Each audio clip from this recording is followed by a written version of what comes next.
بكرة إن شاء الله يا جماعة مباراة الأهلي مع سيراميكا كليوباترا في السوبر المصري، ومباراة بيراميدز مع الزمالك في السوبر المصري. مباراة الزمالك وبيراميدز هتبقى الساعة 4، ومباراة الأهلي وسيراميكا هتبقى الساعة 8.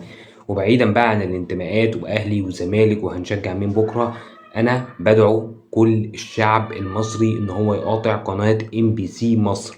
ما تتفرجوش على قناة MBC مصر، ما تتفرجوش على ابراهيم فايق، ما تتفرجوش على الاستوديو التحليلي، ما تتفرجوش على المباراتين على قناه MBC مصر.